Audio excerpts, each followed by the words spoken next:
I had a sudden epiphany about how pitiful and unfortunate my sister is. "I've got the perfect idea," I exclaimed.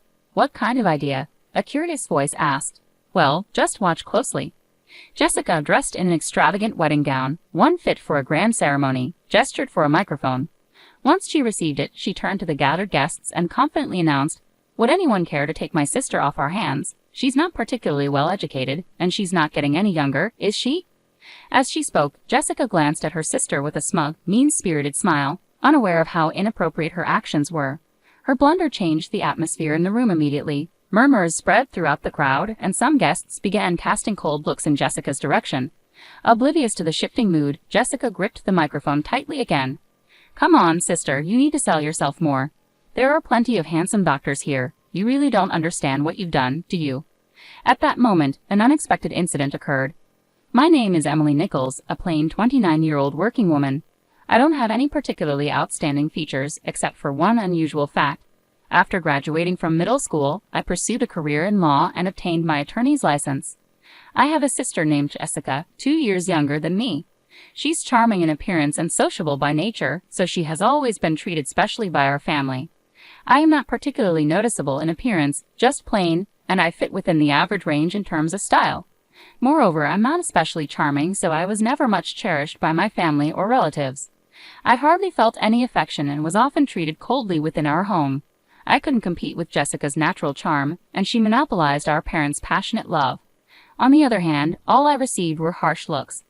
I worked as hard as I could in my studies, earning good grades in the hope of attracting even a little attention from my family, but I could never outshine her. Eventually, tired of striving for my family's love, I decided to take a different path. Giving up on being loved, I poured even more effort into my studies, dedicating myself to deepening my knowledge and finding my own worth. My efforts led to visible results, and I hoped that my academic success would one day lead to a word of praise from my parents. Holding on to this faint hope, I continued to study late into the night throughout my middle school years. I'd always maintained the top spot in my class and outpaced the other students in every test. Despite this, not once did I receive words of praise from my parents during those long school years. Instead, I was often met with what felt like reproach for my grades. "It's not just about being at the top. You need to get nearly perfect scores in every subject. Yes, even if you score 95% in science, it's not perfect," my mother would say. "But this recent exam was really difficult," I protested. "Excuses again and again. Your insufficient efforts are why you end up with such results," she retorted, her voice sharp as ice. It was truly disagreeable. "Are you intending to flaunt those less than perfect grades?" All I could do was apologize. "Yes, I'm sorry," I murmured softly.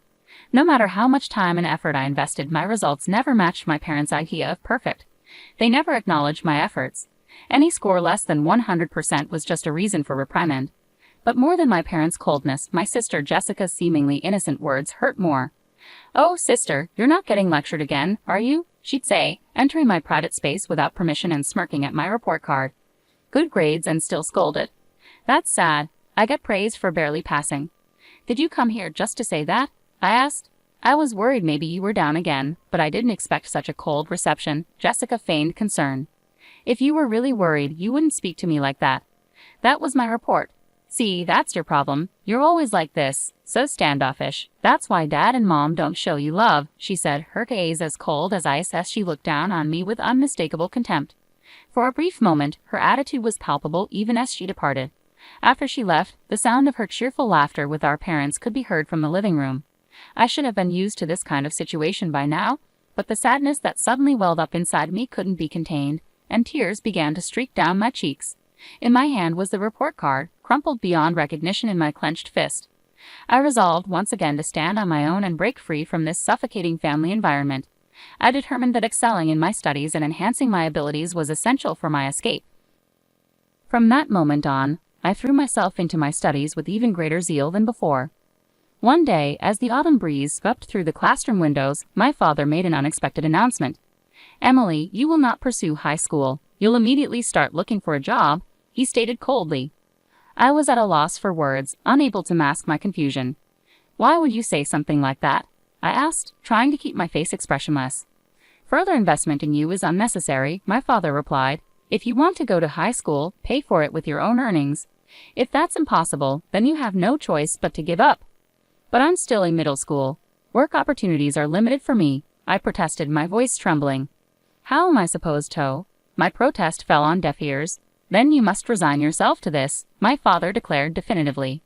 After discussing it with your mother, we decided to concentrate our finances on Jessica. We can't afford to spend more on you. That's not fair, I screamed internally, but my father's decision was unshakable.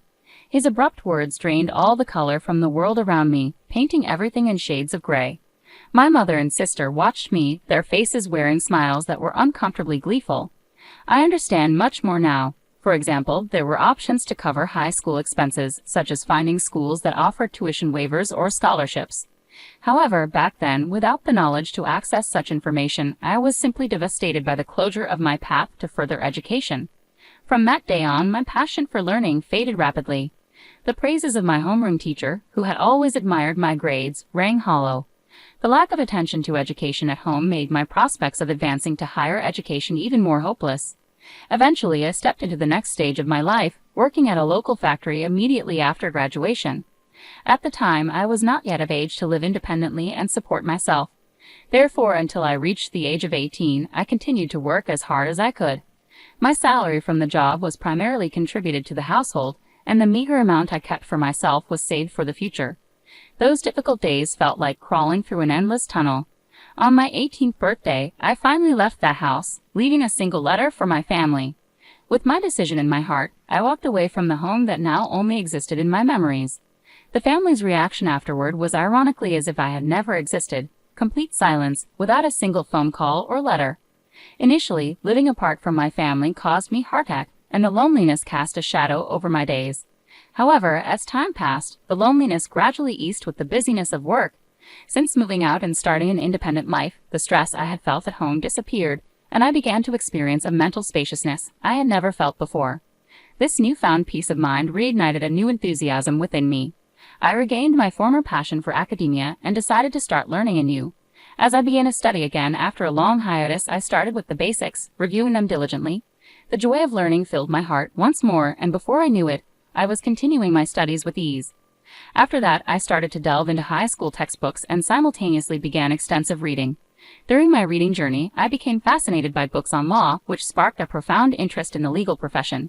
With my education having ended in junior high, the career of a lawyer seemed distant, yet I serendipitously learned about the preliminary examination system. This system presented a possibility for someone with my educational background to take the bar exam. Armed with this new information, my dedication to studying intensified. I utilized every possible moment at home and even during short breaks at work. I was committed to memorizing legal terms even during lunch breaks, eating while ensuring my preparation for the bar exam never waned. My workplace was populated with people from the generation above me, most of whom were around my parents' age. They saw my earnest efforts and united to support me. At the age of 23, I finally managed to pass the exam. After passing the bar, I left my long-term job at the factory and secured a position at a top-notch law firm. Following roughly 4 years of training there, I set out on my own and opened my own law practice. Now I spend my days contentedly serving as a legal consultant for a hospital. Yet sometimes I ponder, what if I told my parents about becoming a lawyer? I wonder how they would react. Sometimes I harbor the hope that now I might finally meet the expectations they once had for me. Nevertheless, I have not shared anything with them, and deep down, I believe I will continue not to reach out to them. However, an unexpected reunion with my family came sooner than anticipated. One evening, after finishing work, I came home to find a message on my smartphone from my younger sister Jessica saying she was getting married. Jessica is getting married, I murmured softly to myself. My sister, now 27, was engaged to a doctor, and I received a notification that her wedding was scheduled for next month. They wished for my attendance. Despite the long period of estrangement from Jessica and my parents, the hesitation to meet them was there. But as a family member, I couldn't overlook this significant event, so I sent a reply agreeing to attend. A prompt response from my sister arrived, outlining the exact date and location of the ceremony. Such cordiality, the message ended with a note, "Don't forget the wedding gift." I smiled wryly to myself, thinking that perhaps Jessica was more interested in the gift than wholeheartedly welcoming me. I decided to use the wedding as an occasion to reunite with my family, and then part ways again. I firmed up this resolution. On the day of Jessica's wedding, I donned a carefully selected blue dress and headed to the venue for the ceremony. After completing the entrance formalities, I took my seat in the area reserved for family, where my father and mother were already seated. You have some nerve showing up here. You must be doing well for yourself with those meager earnings from a factory, my father said coldly. Indeed, you're right. Introducing someone like her as family does not do us any credit as parents, my mother added with a tone of disdain. Jessica shouldn't have invited someone like you, my father continued.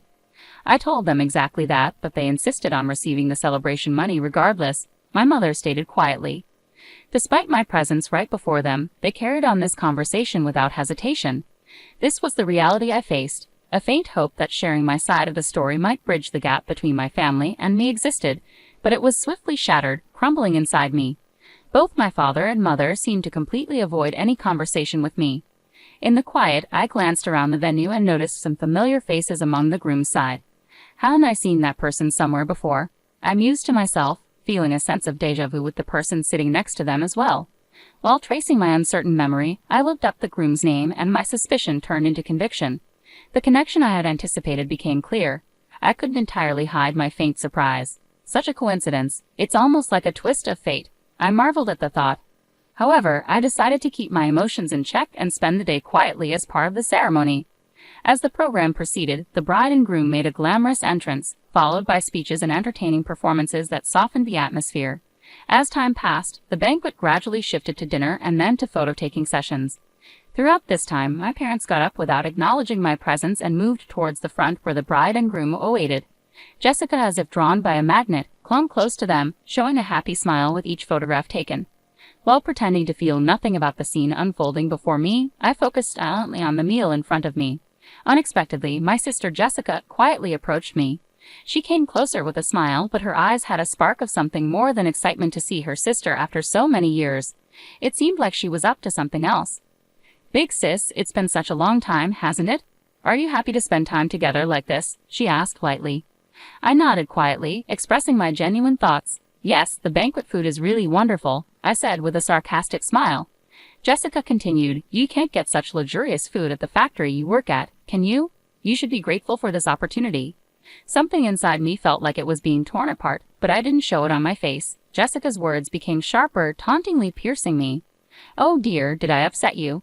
I'm sorry, but it's natural for you to be envious, isn't it? Your little sister marrying a doctor and all. The phrase, I'm sorry, came from Jessica's mouth flippantly, as if it were a meaningless ornament. I kept my expression unchanged and quietly waited for her next move. At that moment, Jessica whispered in my ear, Big sis, because I feel sorry for you, I've come up with a great idea. Despite maintaining her composure, I could sense that Jessica had something up her sleeve. I asked with suspicion, a great idea. What is it? Jessica replied with satisfaction, you'll see. Just watch closely. Then, adorned in her elegant wedding dress, Jessica gathered the attention of everyone around as she received a microphone from the staff.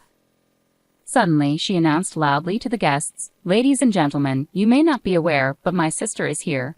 She may not have the highest education or be the youngest, but if there is anyone kind-hearted enough, could you please take her under your wing? My face turned red. What are you saying, Jessica? I exclaimed. Jessica continued even louder, although she doesn't earn much and leads a modest life, is there someone here who can brighten my sister's future? As the gazes of those around focused on me, my younger sister seemed to be enjoying my confusion with a smug smile. At that moment, a breathtaking scene unfolded. Jessica's blasphemous attitude escalated, and astonishingly, even our normally gentle parents chimed in with her tune.